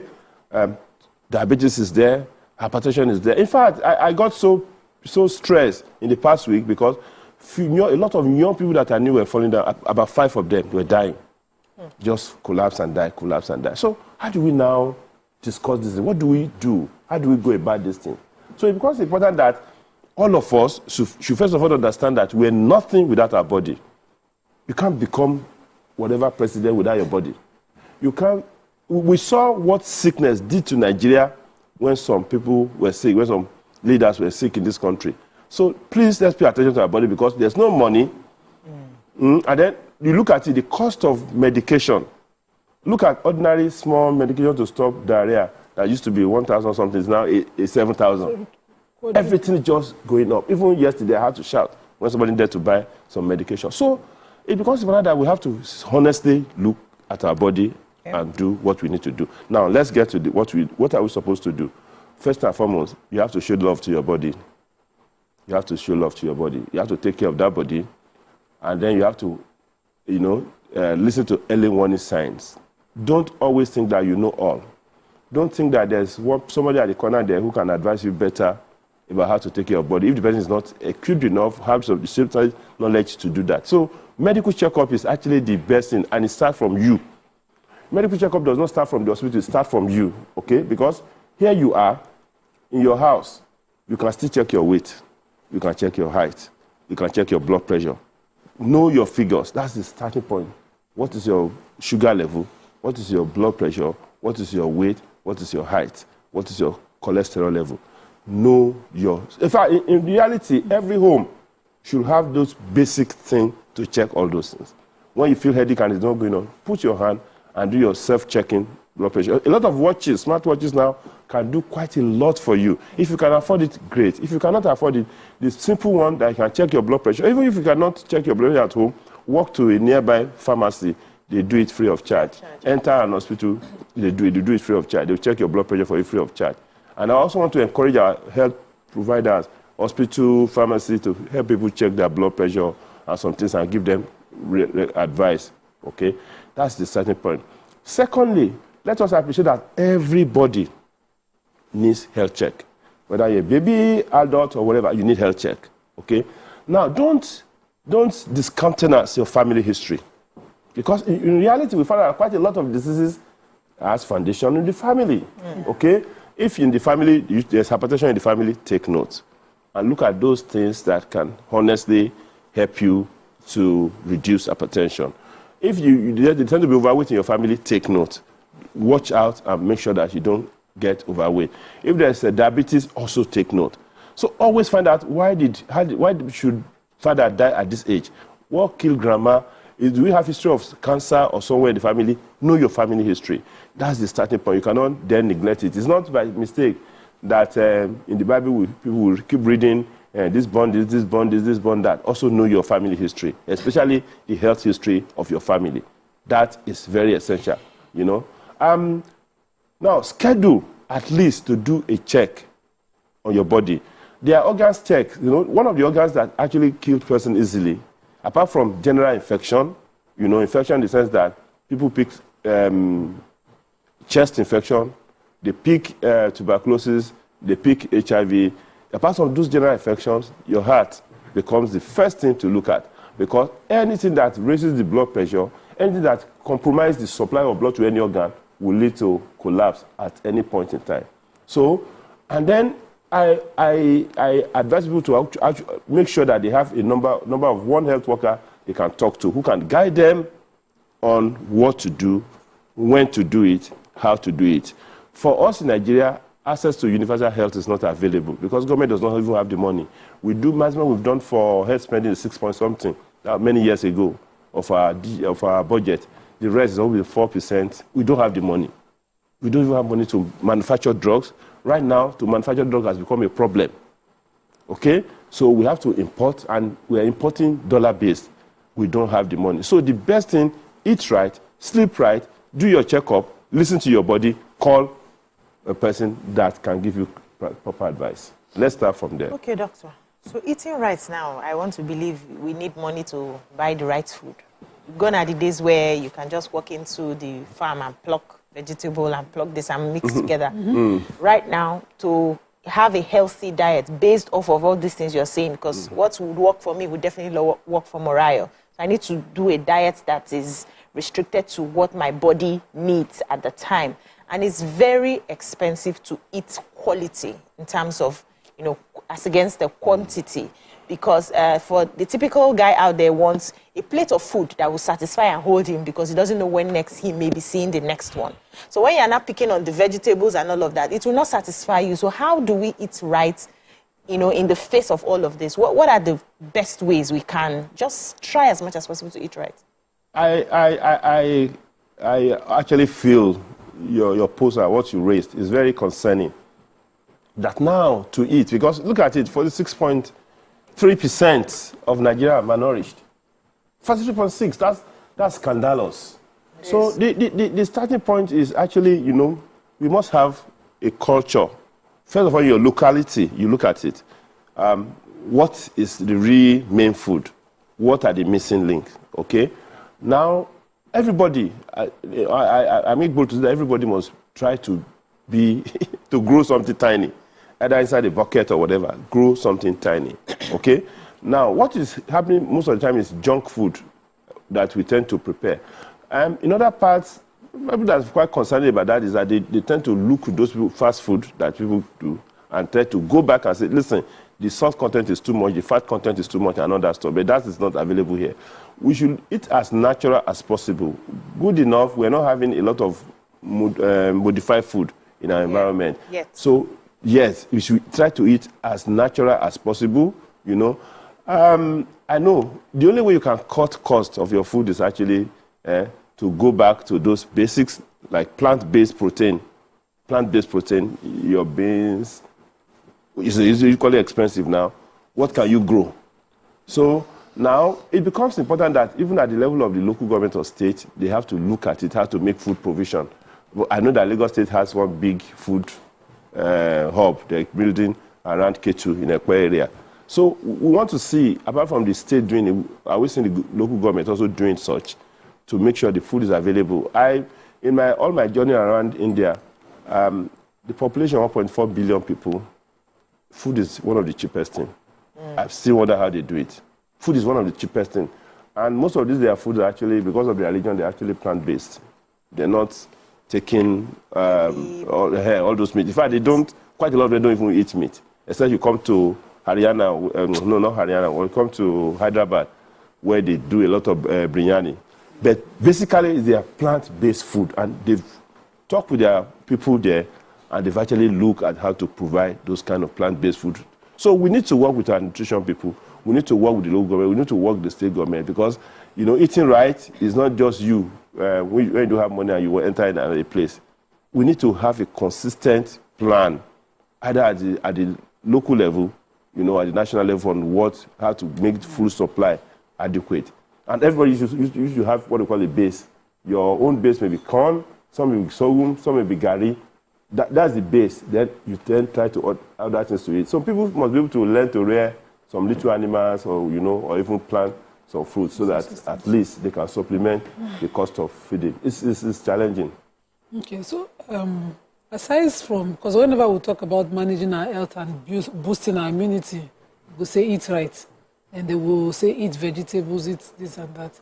You know, aside all of this and exercise, what else are those things that we must do to, you know, to boost our own immunity? Sanitation. And if we must even eat, some people will say don't take milk. You know, what are the best food that are locally available? No, sanitation. First of all, let me tell you, we should not underestimate the importance of sanitation, because if you maintain health in terms of good environment, hand washing, I'm sure that one will not even cost you a problem now. It not cost you money.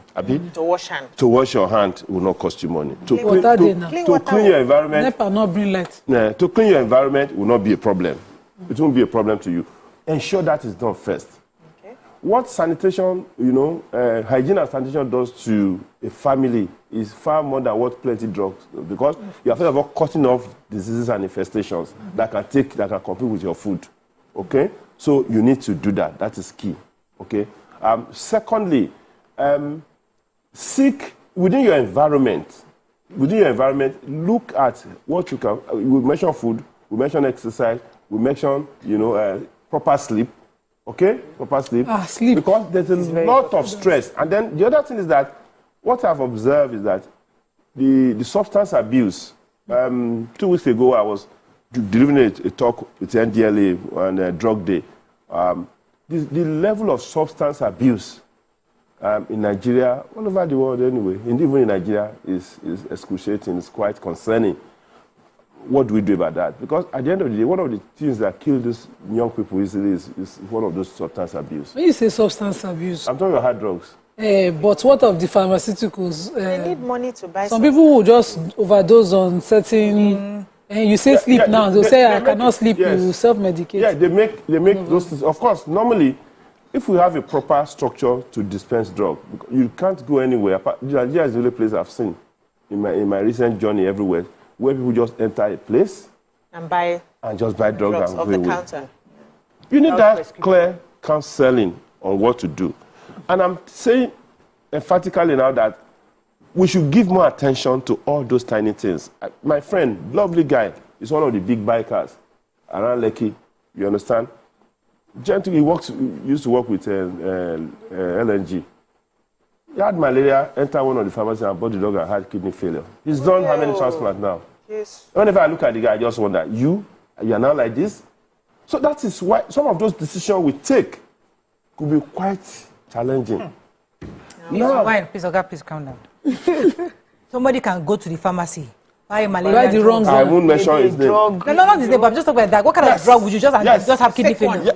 It's like fake drugs. You see, the challenge of fake medication. Even for me, I have to be very careful when I'm asking people, do the one with scratch card, do the one with this, make sure that this and this, try to do, I try to be so specific in where the drug comes from. Because now, look at malaria. If Nigeria has 27% of the budget of malaria worldwide, you know what the profit is? People selling anti-malaria. That one isn't very expensive now. So, and now when the drug is not fake, what do you do? So that's how my wonderful, lovely friend, Pig, when I failed, of course, the wife left him. Of course, he had a lot of problems. He can't get money. Wife, leave her. Wow. This is, it's not something, some of us, in the past few days, a week or so, I've been quite depressed. I have to actually look for things that can make me talk because I was losing people like this. Oh. And I was looking. Some depression because I couldn't continue with the medication she's using. Of course, she died. Hey. Still, I was still counseling and talking to her that, listen, you must use your medication. Of course, she died. And I also felt bad. Why should you die? Why are you in a hurry to die? So it becomes important that all of us, I don't care if you want to become President Trump or whatever you want to be, you must have body.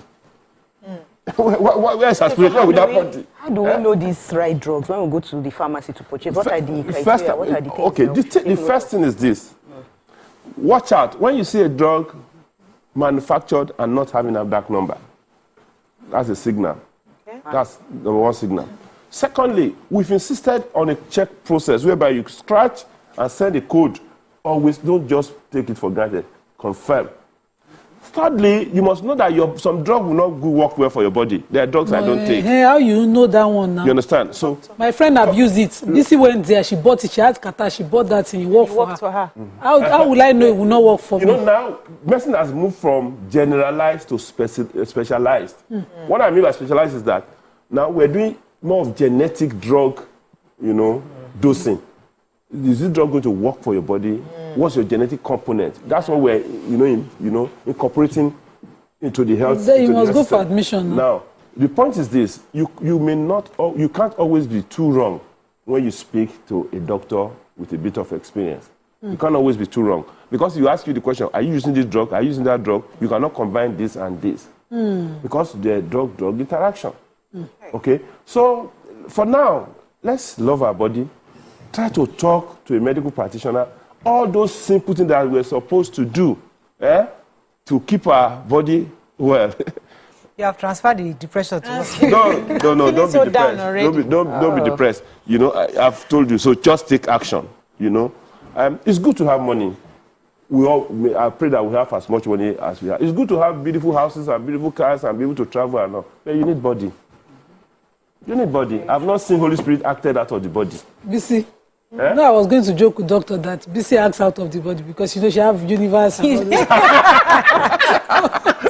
all she won't. I still need body. You need body. And the body must be healthy because even when your soul or spirit is inhabiting a terrible body, you just say, I'm tired. You can't go manifest anything. He said, I am tired.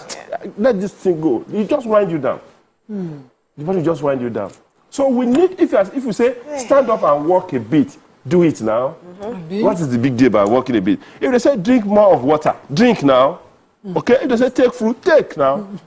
My husband always laughs at the apps and says, Mariah, I don't want to be stressed when we're old. They don't stress me. Every day you see me there waking up 5 o'clock to go and exercise. You're here sleeping. I'm always sleeping. Please stand up. Honestly, it's a lot of work. When you've done that for a few months, you won't be able to go to stop. Yes, you won't stop. The critical point is for you to start and stay with it for that short period.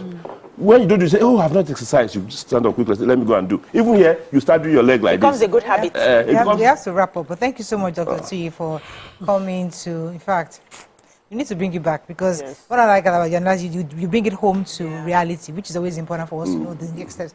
So we'll definitely have to bring you back very soon. But thank you so much, sir, for sharing your insights on this. Thank you, sir. Anytime. So please love your body. Yeah. Love your body. Okay, that's all we can take on today's show. Hope you learned a few things as we have. Have a great day. We'll see you tomorrow. Bye for now.